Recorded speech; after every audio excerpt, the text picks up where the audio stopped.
Welcome back to our channel online study साथी। तो आज मैं ऑब्जेक्टिव की क्लास में मैं आपको बायोलॉजी लेसन फॉर आनुवांशिकता एवं जैव विकास के जो चैप्टर है उससे रिलेटेड कुछ ऑब्जेक्टिव मैं लाया हूं आपके, जो एग्जाम के लिए बहुत ही महत्वपूर्ण होंगे। तो चलिए आज के ऑब्जेक्टिव की तैयारी चालू करते हैं। हमारा पहला क्वेश्चन है हमारा पहला क्वेश्चन है द ओरिजिन ऑफ स्पेसीज नामक पुस्तक किसने लिखी। ओरिजिन ऑफ स्पेसीज नामक पुस्तक किसने लिखी? पहला डार्विन, दूसरा ओपेरॉन, लेमार्क या फिर कोई नहीं। तो द ओरिजिन ऑफ पुस्तक, जो ओरिजिन ऑफ स्पेसीज नामक पुस्तक जो थी वो डार्विन ने लिखी थी, ऑप्शन नंबर ए। ठीक है, नेक्स्ट क्वेश्चन की ओर बढ़ते हैं। हमारा नेक्स्ट क्वेश्चन है मनुष्य में कितने जोड़े गुणसूत्र पाए जाते हैं। ठीक है, मनुष्य में कितने जोड़े गुणसूत्र पाए जाते हैं। हमारा या फिर मानव शरीर के किसी कोशिका में गुणसूत्र कितने युग्मक होते हैं। ठीक है, गुणसूत्र के कितने युग्मक होते हैं। तो चलिए इसका पहला हमारे पास ऑप्शन है 26, दूसरा है 14, 23 या 18। ठीक है, तो मनुष्य में कितने जोड़े गुणसूत्र पाए जाते हैं? तो मनुष्य में 23 जोड़े गुणसूत्र पाए जाते हैं। Option number option number c सही हो जाएगा। और गुणसूत्र से रिलेटेड मैं आपको एक वीडियो डाल दूंगा जिसमें मैं आपको गुणसूत्र यानी कुत्ते में कितने गुणसूत्र पाए जाते हैं, ठीक है, बकरी में कितने गुणसूत्र पाए जाते हैं, ये इससे आपको क्वेश्चन पूछे जाते हैं एग्जाम में, तो मैं इसके लिए अलग से वीडियो बना के डाल दूंगा। तो नेक्स्ट क्वेश्चन की ओर बढ़ते हैं। नेक्स्ट क्वेश्चन हमारा है कीटों के पंख, चमगादड़ के पंख किस तरह के अंग है। कीटों के पंख, चमगादड़ के पंख किस तरह के अंग है? पहला 2013 और ये 14 में पूछा गया ऑब्जेक्टिव है। तो कीटों के पंख, चमगादड़ के पंख किस तरह के अंग है? पहला समजात अंग, अवशेषी अंग, समवृद्धि अंग या फिर कोई नहीं। ठीक है, या फिर कोई नहीं। तो क्वेश्चन कह रहा है कि कीटों के पंख, चमगादड़ के पंख किस तरह के अंग होते हैं। ठीक है, ये किस तरह के अंग होते हैं? तो पहला होता है समृद्धि अंग, समृद्धि अंग। ठीक है, नेक्स्ट क्वेश्चन की ओर बढ़ते हैं। नेक्स्ट क्वेश्चन हमारा है वर्तमान प्राणियों में कुछ संरचनाएं ऐसी पाई जाती है जिनका शरीर में अब कोई उपयोग नहीं रह गया। वर्तमान प्राणियों में कुछ ऐसी संरचना पाई जाती है जिनका शरीर में अब कोई उपयोग नहीं रह गया। वैसे संरचनाओं को कहते क्या है? वैसे संरचनाओं को कहते आखिर क्या है? पहला हमारे पास ऑप्शन है समजात अंग, दूसरा अवशेषी अंग, तीसरा समृद्धि अंग या फिर कोई नहीं, या फिर कोई नहीं। तो क्वेश्चन पूछ रहा है कि वर्तमान प्राणियों में कुछ ऐसी संरचनाएं पाई जाती है जिनका शरीर में अब कोई उपयोग नहीं रह गया, उपयोग नहीं रह गया। तो ऐसी संरचनाओं को क्या कहते हैं? तो ऐसी संरचना को क्या कहते हैं? तो ऐसी संरचना को हम कहते हैं अवशेषी अंग। ठीक है, अवशेषी अंग। जैसे हमारे शरीर में हमारे शरीर में हमारे शरीर में एक अपेंडिक्स होता है। ठीक है, अपेंडिक्स, इसका हमारे शरीर में अभी कोई उपयोग नहीं रह चुका है। ठीक है, इसलिए और अपेंडिक्स जो होता है, ठीक है, अपेंडिक्स। नेक्स्ट क्वेश्चन की ओर बढ़ते हैं। नेक्स्ट क्वेश्चन हमारा है 5 नंबर क्वेश्चन।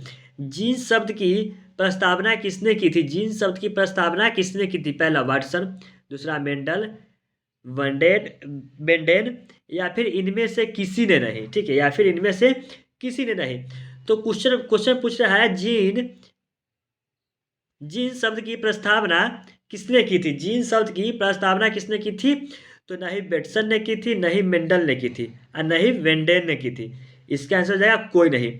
और इसका 5 का आंसर आपको कमेंट में देना है। ठीक है, कि आखिर इसका होगा कौन के जीन शब्द की प्रस्तावना किसने की थी। ठीक है, नेक्स्ट क्वेश्चन की ओर बढ़ते हैं। नेक्स्ट क्वेश्चन हमारा 9 नंबर क्वेश्चन है कौन सा वैज्ञानिक मेंडल ने नियमों की पुनः खोज से संबंधित है? कौन सा वैज्ञानिक मेंडल के नियमों की पुनः खोज से संबंधित है? पहला समार्क, दूसरा लैमार्क, डार्विन या फिर लिनियस। तो ऐसा कौन सा वैज्ञानिक है जो मेंडल के नियमों की पुनः खोज से संबंधित है? ठीक है, पुनः खोज से संबंधित है। तो छह हमारे पास आंसर हो जाएगा ऑप्शन नंबर ए। ठीक है, option number A. Next question की ओर बढ़ते हैं। नेक्स्ट क्वेश्चन हमारा 7 नंबर क्वेश्चन है गुणसूत्र बने होते हैं, गुणसूत्र जो होते हैं वो बने होते हैं। पहला हमारे पास ऑप्शन है डीएनए से, दूसरा आरएनए से, डीएनए तथा प्रोटीन वो आरएनए के, या फिर इनमें से कोई नहीं, या फिर इनमें से कोई नहीं। तो क्वेश्चन पूछ रहा है कि गुणसूत्र बने होते हैं, तो गुणसूत्र किससे बने होते हैं? तो गुणसूत्र जो होते हैं डीएनए, प्रोटीन और आरएनए, ये तीनों से बने होते हैं। ठीक है, इसका ऑप्शन नंबर सी सही हो जाएगा। नेक्स्ट क्वेश्चन की ओर बढ़ते हैं। हमारा नेक्स्ट क्वेश्चन है, नेक्स्ट क्वेश्चन है हमारा, कोशिका में अनुवांशिकी पदार्थ है। कोशिका में अनुवांशिकी पदार्थ है, पहला डीएनए, गुणसूत्र, जीन या हरित लवक। तो कोशिका में अनुवांशिकी पदार्थ है, कोशिका में अनुवांशिकी पदार्थ कौन है? तो कोशिका में अनुवांशिकी पदार्थ जो होता है वो डीएनए होते हैं, ऑप्शन नंबर ए। ठीक है, नेक्स्ट क्वेश्चन की ओर बढ़ते हैं। नेक्स्ट क्वेश्चन हमारा 9 नंबर क्वेश्चन है, जीन शब्द किसने प्रस्तुत किया था? जीन शब्द किसने प्रस्तुत किया था? पहला जॉनसन, लेमार्क, मेंडल या ग्रिफिथ्स, ग्रिफ्ट। ठीक है, तो जीन शब्द किसने प्रस्तुत किया था? तो जीन शब्द जो प्रस्तुत किया था वो जॉनसन ने किया था, ऑप्शन नंबर ए। ठीक है, ऑप्शन नंबर ए जॉनसन। ठीक है, नेक्स्ट क्वेश्चन की ओर बढ़ते हैं। हमारा 10 नंबर क्वेश्चन है, मलेरिया उत्पन्न करने वाले मच्छर किस तरह के जल में उत्पन्न होते हैं? मलेरिया उत्पन्न करने वाले मच्छर किस तरह के जल में उत्पन्न होते हैं? पहला साफ जल, गंदा जल, मीठा जल या इनमें से सभी, या फिर इनमें से सभी। तो मलेरिया उत्पन्न करने वाले मच्छर जो होते हैं वह, मलेरिया उत्पन्न करने वाले मच्छर जो होते हैं वो गंदा जल में उत्पन्न होते हैं। ठीक है, option number b, option number b. Next question की ओर बढ़ते हैं। नेक्स्ट क्वेश्चन, ये जितना मैं आपको करा रहा हूँ सारे के सारे इंपॉर्टेंट क्वेश्चन है। ठीक है, सारे के सारे इंपॉर्टेंट क्वेश्चन है, सो ध्यान से देखें।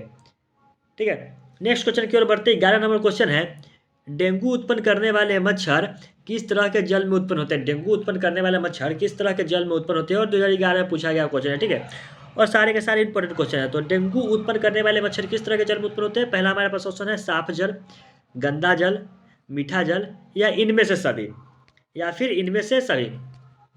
तो डेंगू उत्पन्न करने वाले मच्छर किस तरह के जल में उत्पन्न होते हैं? तो डेंगू उत्पन्न करने वाले मच्छर जो होते हैं वो होते हैं साफ जल में उत्पन्न। ठीक है, ऑप्शन नंबर ए, साफ जल में उत्पन्न होते हैं। नेक्स्ट क्वेश्चन की ओर बढ़ते हैं। नेक्स्ट क्वेश्चन हमारा है, ठीक है, नेक्स्ट क्वेश्चन हमारा है, एक मिनट। नेक्स्ट क्वेश्चन की ओर बढ़ते हैं। नेक्स्ट क्वेश्चन हमारा है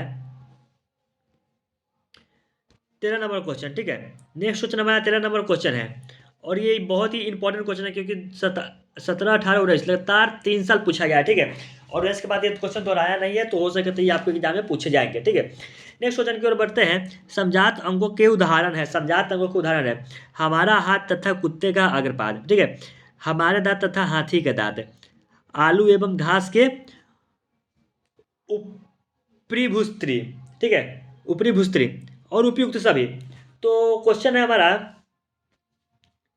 क्वेश्चन है समजात अंग का उदाहरण है, समजात अंग का कौन सा उदाहरण है? 13 का जो समजात अंग का उदाहरण कौन है? तो हमारा हाथ और कुत्ते का अग्रपाद, और ये इंपॉर्टेंट क्वेश्चन है, वीवीआई। ठीक है, वीवीआई है, इसे ध्यान से देखें। नेक्स्ट क्वेश्चन की ओर बढ़ते हैं। नेक्स्ट क्वेश्चन हमारा है 14 नंबर क्वेश्चन है, विकासीय दृष्टिकोण से हमारी किससे अधिक समानता है? विकासीय दृष्टिकोण से हमारी किससे अधिक समानता है? पहला हमारे पास ऑप्शन है चीन की विद्यार्थी, चिंपैंजी, मकड़ी या फिर जीवाणु, या फिर जीवाणु।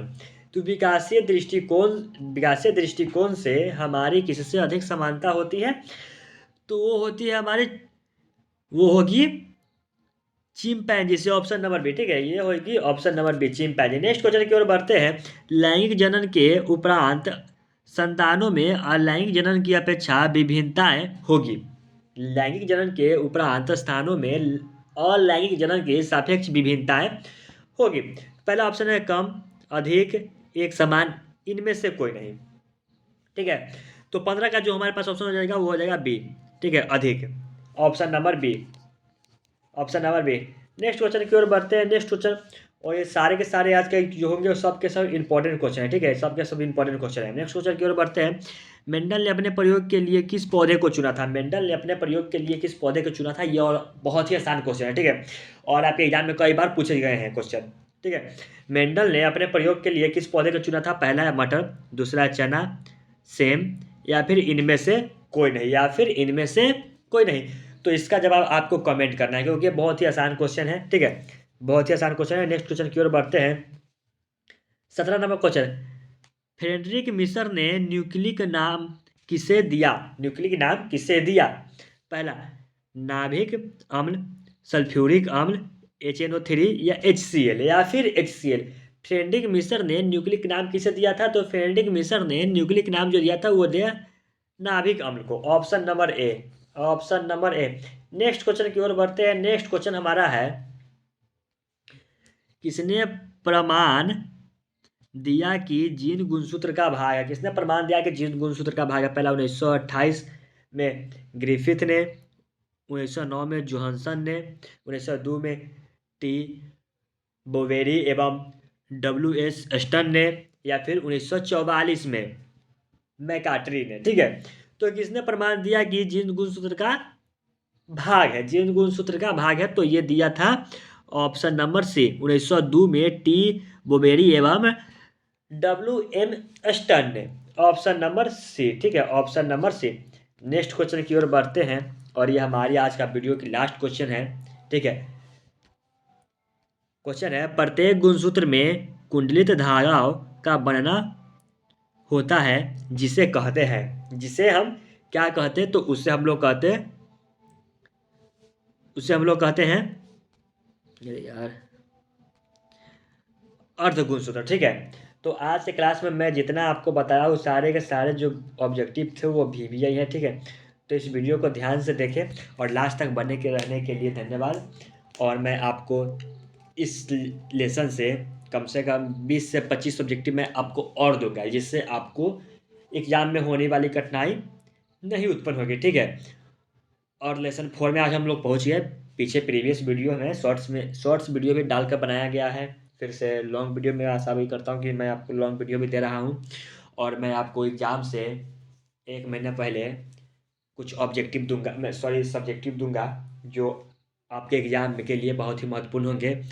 और मैं आपको ऑब्जेक्टिव ऑब्जेक्टिव की भी मैंने आपको क्वेश्चन दे दिया था व्हाट्सएप ग्रुप पर। ठीक है, व्हाट्सएप ग्रुप पर मैंने आपको ऑब्जेक्टिव के लगभग 50 से प्लस सब्जेक्टिव दिया था, सब्जेक्टिव दिया था, प्लस 50 से प्लस सब्जेक्टिव क्वेश्चन दिया था। और उसी में से ही आएगा, 75% गारंटी कि उसी में से क्वेश्चन आएगा, क्योंकि मैंने क्वेश्चन बहुत ही खोज के लिखी थी। तो लास्ट तक बने रहने के लिए धन्यवाद। तो मिलते हैं नेक्स्ट वीडियो में। Thank you.